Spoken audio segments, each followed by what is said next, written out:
what the team. But my Rangers get a win last night, 4-3 in overtime. Chris Kreider puts one in. Huge Off goal. the assist, I believe, from Nash.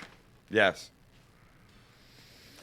Yes, it was. I'm happy they didn't get swept. I still think the series is over. I don't know. I just don't see them winning 3 more in a row and 2 in Boston. I'm with you on that. That's the hardest thing to me is if they had home ice, maybe you're like, all right, well, they only got to go to Boston. No, they got to go to Boston twice. That's tough. I mean, I got a couple different things that might change your opinion. I highly doubt it because we both agree that it doesn't change my opinion, but it is some stuff that if you're a Rangers fan out there and you want to hold on and have some hope and believe that they may somehow pull this off. Last night was the first time they've won in overtime this entire postseason. They're 1-3 now, but maybe a little momentum builder. Scored only 5 goals in their first 3 games of the series. Got 4 in last night. Now, only 3 teams have lost the series after leading it 3-0. But the Bruins were the last ones to do it, and that was just in 2010 against the Philadelphia Flyers. The Bruins are also just 1-7 when having a chance to clinch a playoff series on the road since 2010. Yeah, but that's on the road, though. Like I said, they have 2 more home games. Oh, I know, but if you get it back to New York, your odds are with you that they're not going to close you out in New York. And then once you get to a Game 7 and you were down 3-0, in my opinion, all the pressure falls on the team that was up 3-0. It does, but that's a whole lot of what ifs. That's whole lot of what ifs. Rangers still have to win 2 more games to get to that 7th to see what happens. And like I said, I just don't see it. I don't see it happening. I'm sorry. If it happens, I'm going to be ecstatic. Yeah. But, I mean, the chances are slim to none, and Slim's on his way out the door. I can't. I wish I was more passionate than some of these Ranger fans I listen to on the radio on the ride down here. A lot of Ranger fans out there believe they can do it. They can do it. They can do it. You know what? Defensively, they need to step up their game. Once again, Lundqvist faced 40 shots again last night. Stopped 37 of them, which is pretty damn impressive, making 37 saves in a hockey game. The problem is they needed them to make 40. I mean, they still got the win, but 40 shots on goal is just a lot of shots. You can't expect him to be a superhero every single game. And he played like this season was on the line last night. He played an amazing game. He deserves credit for it. But to be completely honest with you, I mean, I'm actually shocked the Rangers even won last night. I am. I didn't see it coming. I didn't expect it. And Me and Mike said they'd win last night, though. Mike did have faith in him. I had faith, too. I said they'd win last night. I know. I lost the bet to you. I got to end my week without saying this is SportsZone. 3 times this week you had to do that. 3 for 4 this week I was. I think the tide may have turned in our little betting world. That's for sure. 3 out of the last 4. Like I said, man, based on what I saw of the Rangers in Game 3, I did not expect them to win Game 4. I didn't. It looked like they were already a defeated team, but they fought tough, man. I mean, they were trailing in this game at 2 different occasions. Fought back, tied the game. Are you kidding me? I was seeing on my news feed and on Twitter and everything, all the Rangers, it's Yankee season now. Oh, it's, I can't believe they're going to go out like this. What a disappointment, this and that. And then all of a sudden, everything just got quiet. And then even after they won, there was only 2 people that were like, all right, they won. But, like, all those people that were talking smack, they didn't say anything after they won. No, because they're hoping that maybe that's their way to get the Rangers to win. So you'll see them talk smack again on Saturday afternoon, and weird time. I think that's a 5:30 game. Yeah, it's like a 5. It's because they don't want to compete with the NBA playoffs. Well, I don't blame them. I mean, plus why try and compete when you could both get a time slot? But 5:30 is just a weird time. You figure maybe a 1:00 game or a 12:30 game where I've seen them do, or 5:30 is just a weird Just random, time. yeah. I do random. agree with you on that. Uh, I'll say one thing. I'm shocked the Rangers were able to pull out the win. I'm happy for the Rangers. It means a little more hockey in this area that people actually do care about. Because I will say one thing. Once the Rangers are done, people in this area probably won't care at all about hockey unless they're rooting against the Bruins. But actually, a lot of different things. You had 3 different games last night. Or no, you didn't. You had 2 games. 3 games last night. You also had 2 Western Conference games.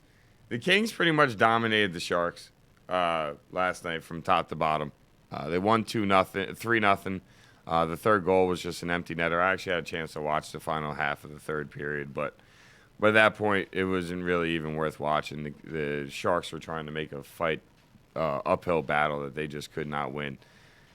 But based on, highlights that I saw, a little bit of what I read, and listening to the commentators during the game, the Kings just owned that game from start to finish, and the Sharks just pretty much had no chance.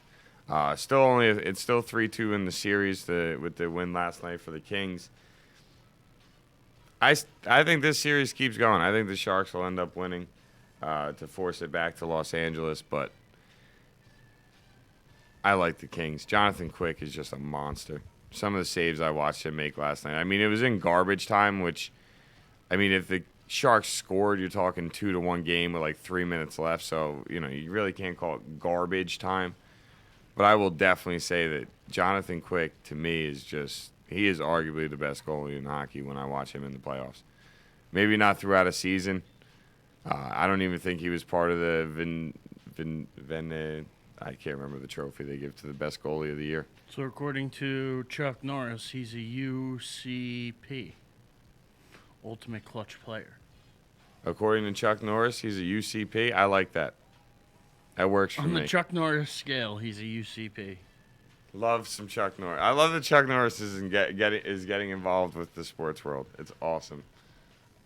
I really do. I think it's so great. So we got some hockey tonight too, right? You got hockey tonight. You had Blackhawks Red Wings last night. Tonight you've got. No, you got Penguins Senators. Yes, Penguins Senators tonight. Pretty much. And I did see that press conference by the coach, by the way, 13 seconds long. Yeah. How great was that? Come on. I thought it was awesome. The bug-eyed walrus in his 13-second press conference. I expect the Penguins to lump up the Flyers again tonight. I'm believing it to be a 4-2 game tonight. I just think the Penguins' offense is going to be too much for the Senators. Not that the Senators won't score. I think they do get a couple goals, but I don't think it's enough. You don't see a 7-3 though, again? No, I don't see a 7-3, but I see a 4-2 beat down. And I see I see the Penguins moving on. Pittsburgh's outscored Ottawa 16-9 in this series. So to say they win 4-2 is probably a pretty decent guess. Vokun continues to play well, and I really just think this team's too deep for Ottawa to handle. All their lines have talent on them. Every line they throw out there is good. Vokun playing well. I have a hard time believing Ottawa. Yeah, I'm with you. I have a hard time believing Ottawa gets another game out of the series. I think this will be it tonight. Pittsburgh will put them away. And as many people predicted, we'll be waiting in the Eastern Conference Finals for what we, at least me and you both agree, the Boston Bruins. Yeah. Well, last night you had what we chatted about on yesterday's show. We asked if the Red Wings went up 3-1 on Chicago, would we count Chicago out? And we all sort of answered with a hesitant no. AKA, we do think Chicago would have a chance. But after last night's game, I don't know about that one. No? Well, after winning 4-1 in Game 1, the Blackhawks have been outscored 9-2 in the last 3 games against Detroit. So it's not even that Detroit's offense is starting to pick up, but their defense is holding Chicago to less than a goal a game in the last 3 games. You know, you're talking they're winning by an average of 3 goals to less than a goal a game.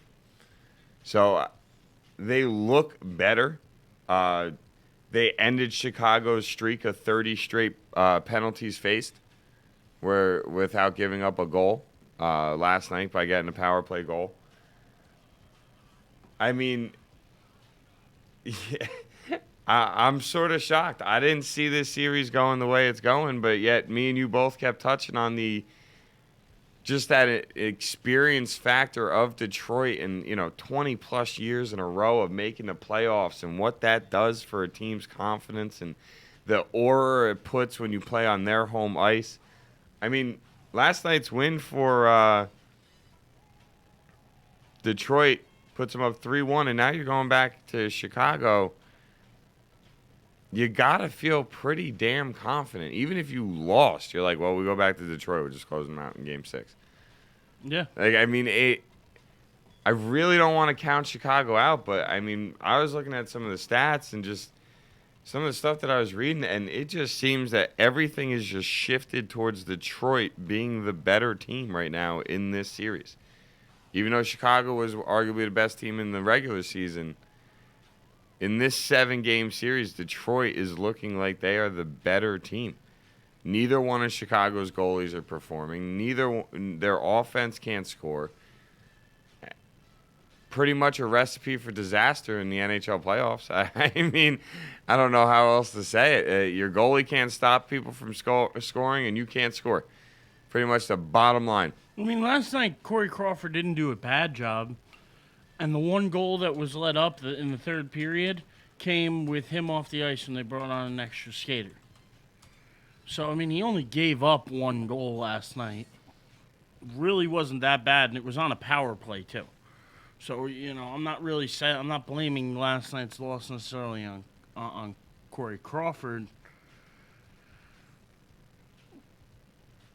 And this is actually the first time the Blackhawks have had a 3-game losing streak all year. Yeah. This is their first 3-game losing streak all year after winning Game 1. So I expect Chicago to win Game 5. I don't know if they win Game 6. That's where I'm at with this. Yeah.